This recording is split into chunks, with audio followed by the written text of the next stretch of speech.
So this is part two, and this is going to lead up to Pam, and I'm going to sort of race through these. So today there was a story in the New York Times, and basically we found out today that since February, we have dropped in retail sales from 8.7%. So I wanted to show that graph, but here we go. And look what's so interesting to me, right after the recession, we dropped only 4% in sales in 2008. And so we're basically more than doubling that in March. Now, we all know that we are, basically being dictated by the laws of Amazon, whether we like it or not. And, I am interested in other people in retail, what they're thinking about the future of Amazon as a retail leader. They are obviously ingrained in our lives, but the narrative does continue about Amazon. Basically, I'm flipping through my ZEITGUIDE. This is my cultural almanac, which is the chapter on consumers. This is a year ago, and the chapter that we had, sorry if I'm making you dizzy, was the first chapter. We called it a year ago, the Amazon pandemic. This was before we actually had a pandemic. And the conversation, which many of you know, was that people were worried about what many called the Amazon effect. Amazon was owning everything. They obviously started with books, then they went to retail, then they had third-party retailers come onto their site to sell things. They own the cloud computing business. They got into media with Amazon Prime, and they actually led up into the coronavirus culture of basically being so dominant in terms of advertising. Where it was Google and Facebook, Amazon became the third leader in advertising spending. So Amazon, we were all so scared of them.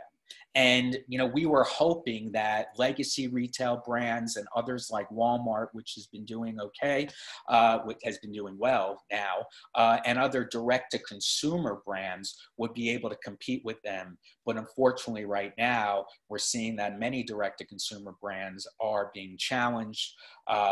People, we just think of Amazon as something that can deliver everything. But I have talked to many of my direct-to-consumer friends who run these companies, who are CEOs and founders, and they're kind of were saying that if they were going to survive, they would have to open up stores. It's ironic that the CEO of Everlane was on Squawk Box just a few months ago saying that if direct-to-consumer brands are going to survive, they have to open up stores. And I think they opened up like 7 stores and literally just, furloughed or let a majority of their staff.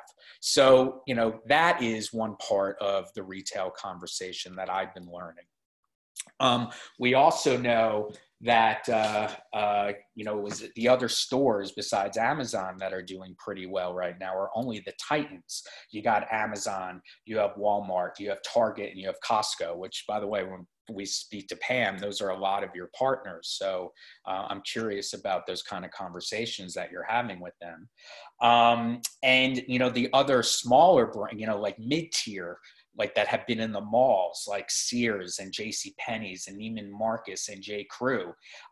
They were distressed before the outbreak, and they might not even be able to survive moving forward.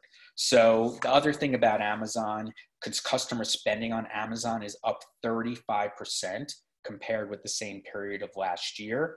And, they have finally recouped on their huge investment, which they weren't doing as well. And they did it to respond to what Walmart was doing to work in, delivery grocery. We always knew that that was going to be a thing, but now they are actually allowing people to get a spot, to get online delivery in the wait list. This just literally happened in the last week. And just a couple other stats. Bricks ceded to clicks, mainly retail, brick and mortar stores. Amazon is around 40% of US e-commerce. People are saying that this coronavirus is going to catapult e-commerce to accelerate by at least 5 years or 10 years. So if we thought where we were going to be 10 years from now, it's basically could happen right away. Amazon and Walmart are hiring a combined 250,000 workers to keep up with demand. And the other thing that's interesting is that 250,000 stores have closed because of the coronavirus. So I would say that is really the heartbeat of what's happening right now. It'll be interesting now that Amazon is getting so much backlash for treating their employees badly. In fact, there were a couple people who are suing Amazon because they thought that they were unrighteously fired, the safety concerns. But Amazon actually, after hiring 100,000 people, is hiring 75,000 more. And we are relying on these people in the factories and the delivery people and the packaging to really help us get through this crisis. But also customers who are so used to getting things right away, even toilet paper and tissues, and Amazon can't provide that, and they're taking longer for non-essential goods. By the way, France today just said that Amazon cannot deliver goods that are not essential. However, Amazon did say that they're going to get more into the non-essentials. How are we going to feel about Amazon? Are they going to still be dominant in our culture? So I'm going to just rush through media trends right now because we all are sitting home and streaming everything that we can possibly stream in all the time that we have right now. And there was a great piece in the Wall Street Journal, if you just wanted a primer of, you know, all the new streamers that, and here are you, Pam. So you're increasing, by the way, so 30%. So it's 1% per square. 1, 2, 3, 4, 5, 6, 7, 8, 9, 10, 11% increase in streamers and CBS All Access, which also includes Showtime, which you also own. So we've been talking about streaming forever, even before, because there were going to be the streaming wars. But there was a happening today that we probably should all know about, because today was the launch of Peacock, another streaming device or streaming platform that we might want to subscribe to.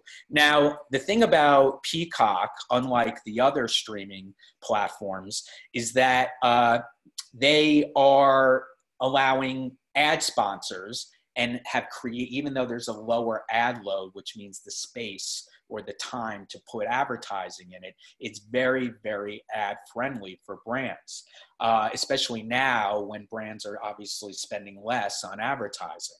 The thing about Peacock that is, oh, I just lost, here we go. That's interesting is that NBC Universal owns Peacock and Comcast owns NBC Universal. And they were supposed to be launching in June, right before the Olympics. So that was going to be their bells and whistles. And they also were really excited because they were getting the rights from The Office. And the thing that's so interesting about that is that Netflix still has the rights to Office. And I think it's the second or third most streamed show right now during the coronavirus. So Peacock today, $4.99, I believe, for ads. And there's going to be a premium price if you don't want ads.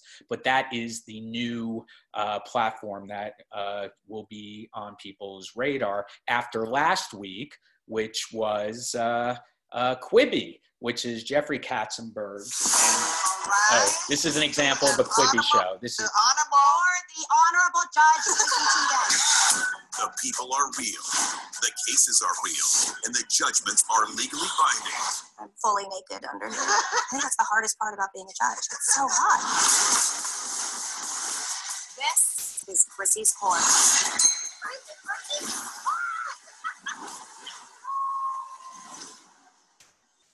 So if you haven't been following this, there is also a new platform that was released last week called Quibi, which is Jeffrey Katzenberg, who is a media legend, and Meg Whitman of eBay and HP created a media platform just for mobile devices. And each episode is supposed to be about 10 minutes long, or a little more, a little less, only with celebrities or type of reality stuff. And Meg Whitman actually reported that they got 1.7 million downloads. It's $4.99. However, they're giving you 90 days free. And even though that may seem like an impressive number in just 1 week, a lot of people are saying, okay, people download it. Are they actually watching it? And are they actually going to pay for it? So again, we're having more opportunities to watch content during this time when we run out of Netflix shows, but are people going to be spending more money? And the other thing about Quibi is that it actually has gotten not such great reviews. Their shows are supposed, I don't know if you thought that Chrissy Teigen's show was was interesting to you. It seems like to me, her Instagram shows are a little bit more interesting because they're more authentic, but I'm not going to say anything about that, or anything more. But what's interesting to me about that also is that it was only supposed to be screened on your mobile device. And like podcasts, which are down, and music streaming, which is actually down right now as well, because people aren't commuting to work, so they don't have that listening time and they're watching video more, is Quibi supposed to be that same type of platform for being on the run? So we'll see what happens with Quibi. And then May 15th will be the launch of HBO Max. That is the last more premium streaming platform that will go into our culture. They're a little bit challenged right now because they were going to be launching coinciding with the release of Friends, and that has obviously taken a reversal in forward trajectory because they can't produce the show in time, but they're still supposed to launch in May 15th.